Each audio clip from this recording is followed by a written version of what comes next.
হালুয়া রুটির ভাগাভাগির কোনো বিষয় নয় যে আপনারা কিছু হালুয়া দিলাম, অন্যদেরকে কিছু হালুয়া দিলাম। হালুয়ার পরিমাণটা আপনারা বেশি পাবেন, রুটির পরিমাণটা ওরা একটু বেশি পাবে। এটি হচ্ছে জাতির ভাগ্য পরিবর্তনের কতিপয় ক্রুশিয়াল, অত্যন্ত গুরুত্বপূর্ণ একটি বিষয়। আপনারা দেখেছেন যে 56 বছরে এ রাজ্যের গভর্নেন্সে কোনো ধরনের পজিটিভ কোনো পরিবর্তন হয়নি। দল পরিবর্তন হয়েছে, ক্ষমতার পালাবদল হয়েছে, রাষ্ট্র পরিচালনার ব্যক্তিদের পরিবর্তন হয়েছে। সম্মানিত নেতৃবৃন্দ এবং শ্রদ্ধেয়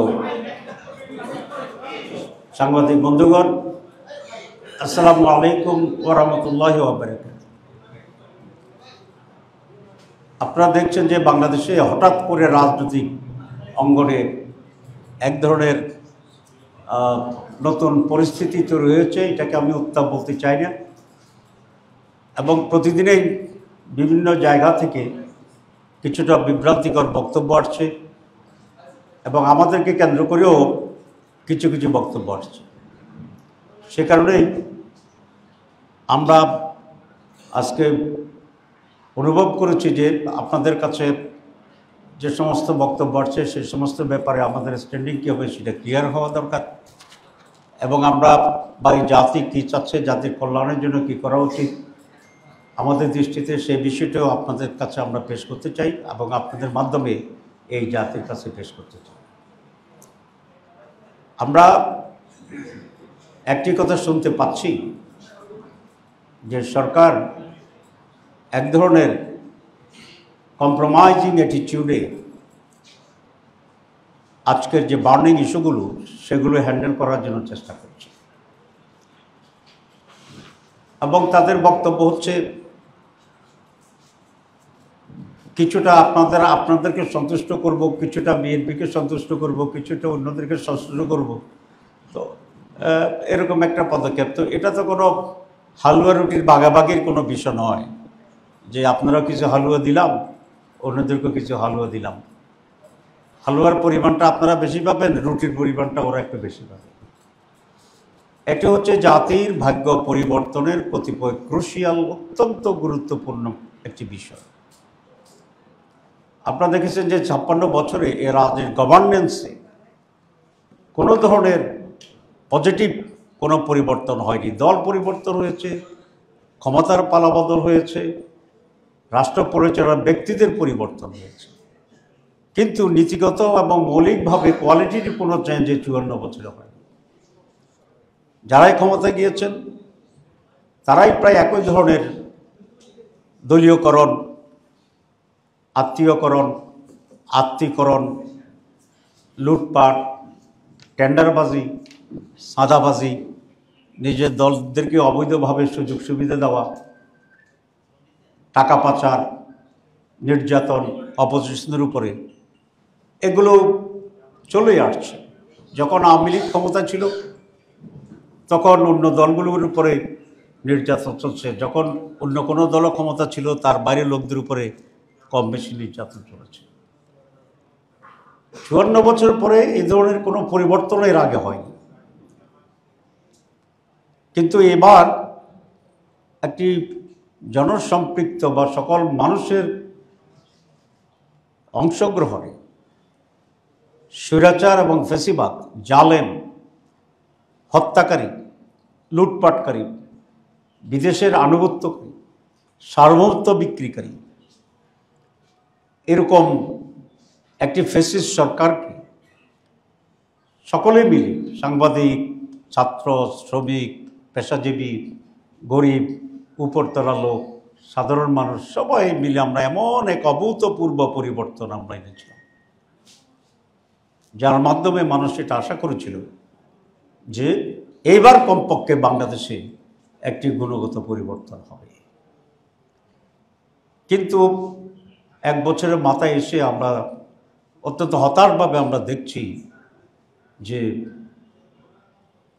রাজনৈতিক দলগুলোর ভিতরে আদর্শিক, চরিত্রগত বা গুণগত খুব বেশি পরিবর্তন হচ্ছে, এটা আমরা দেখি না। আমরা নোবেল লরিয়েট ডক্টর ইউনূসকে প্রদান করি, একটি ইন্টারিম গভর্নমেন্ট আমরা সকলে মিলে করেছিলাম এবং ডক্টর ইউনূস এমন একজন ব্যক্তি যে কোনো একটি রাষ্ট্রপ্রধান হিসাবে কোয়ালিটি, নৈতিকতা, সততার দিক থেকে উনি অনন্য এবং সেটা নিয়ে এই 1 বছর এটা প্রমাণ করেছেন। অনেকের ব্যাপারে, ক্ষমতার কাছাকাছি লোকদের ব্যাপারে আমরা নানা অভিযোগ পেলেও ডক্টর মোহাম্মদ ইউনূস আমাদের চিফ অ্যাডভাইজার, তার ব্যাপারে নৈতিক এমন কোনো অভিযোগ আমরা এখনো পাইনি। এবং আমি মনে করি যে উনি সিনসিয়ারলি 3টি কাজ করবেন বলে ঘোষণা দিয়েছেন, যেটা পুরানো কথা আপনারা জানেন। প্রথম যেটা, সেটা হচ্ছে উনি কিছু পরিবর্তন আনবেন, গুণগত পরিবর্তন আনবেন এবং সেই জন্য উনি রিফর্মস কমিটি করেছেন, এনসিসি করেছেন, পরে ন্যাশনাল কনসেনসাস কমিটি করেছেন এবং সেটাকে কেন্দ্র করে আমরা সকল দল যারা আজকে ক্রিয়ারত আছেন বা 24 জুলাইতে যারা আন্দোলন করেছিলেন, ছোট বড় 2 জনের পার্টি, 3 জনের পার্টি, বিশাল বড় পার্টি, মাঝ ধরনের পার্টি, আমরা সকলেই মিলে কিন্তু সেখানে কন্ট্রিবিউট করেছি এবং সেই কারণে 31টা দল সেই কনসেনসাস কমিটির মিটিংয়ে আমরা ইনভাইটেড ছিলাম, আমরা কাজ করেছিলাম। অনেকে আমাদেরকে মাঝে মধ্যে বলতো যে এমন দল নিয়ে আপনারা বসছেন যিনি তার সেক্রেটারির নাম বলতে পারবে না। আমরা বলেছি এটা ঠিক হতে পারে আপনার বক্তব্য, কিন্তু উনি যদি একজনই হন একটি দলের, তো তিনি তো কিছু কন্ট্রিবিউট করেছেন। সুতরাং জুলাই মুভমেন্টে একজনও, এক দলে একজন হলেও যারাই কন্ট্রিবিউট করেছে, একটা স্লোগান দিয়েছে, কাউকে একটু পানি দিয়েছে, আমরা সকলকে রিকগনাইজ করে দেশের একটা সার্বিক পরিবর্তন আনার জন্য আমরা কিন্তু একটা সংস্কার কমিশনের অধীনে কয়েক মাস ধরে আমরা কাজ করছি এবং আপনারা প্রায় সকলেই সকালবেলা যেতেন, আবার রাত পর্যন্ত সেখানে থাকতেন, আমাদের ব্রিফিং নিতেন, টেলিভিশনে ব্রডকাস্ট করা হয়েছে এবং একটা নীতিগত কনসেনসাস পর্যায়ে আসার জন্যই তো মাসের পর মাস লাগছে। ব্যাপারটা যদি এমন হতো যে পার্টি যেটা বলে সেটাই ঠিক এবং সেটার উপরে একটা গণভোট হবে, তো তাহলে তো আমরা বলতাম সব পার্টিকে যে আপনারা কী কী চান লিখে দেন, সব পার্টির লিখার উপরে একটা গণভোট হবে। তো সব পার্টি লেখার উপরে যদি একটা গণভোট হইতো, এক পার্টি একটা লিখতো, তো আসলে কোনটা সিদ্ধান্ত হইতো, গণভোটের রায় কী হইতো? It's impossible. সেই জন্য যে সকল দল মিলে আলাপ আলোচনা করে, কম্প্রোমাইজ করে, স্যাক্রিফাইস করে, এক একটা অন্য গ্রহণ করে যেটা আমরা একটা কনসেনসাসে ঐক্যমত্যে এসে পৌঁছেছিলাম, সিদ্ধান্ত হয়েছে, that was the final and that was the decision of the consensus committee.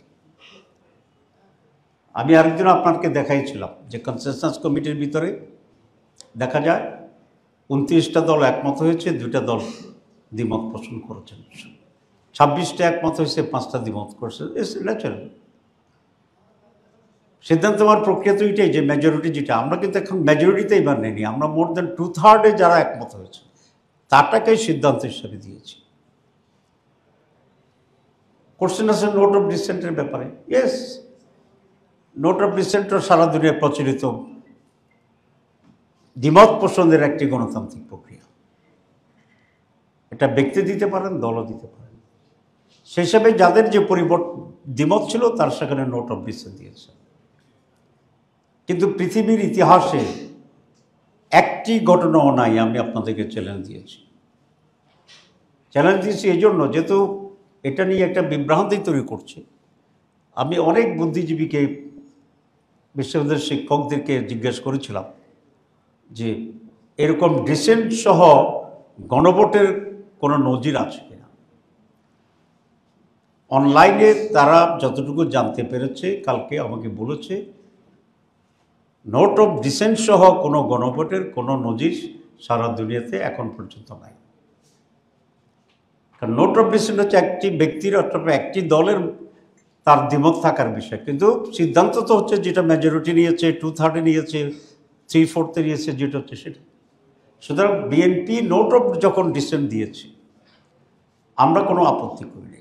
আমি এবং বিএনপির প্রতিনিধি আমরা দুজন কিন্তু এক সোফায় বসতাম। অ্যারেঞ্জমেন্টটা এমন ছিল যে একটা সোফায় 2 জন জামাত এবং বিএনপির প্রতিনিধি, তার পাশে আর একটা সোফায় আমাদের সাথে সঙ্গে ছিল তারা, আপনারা দেখেছেন।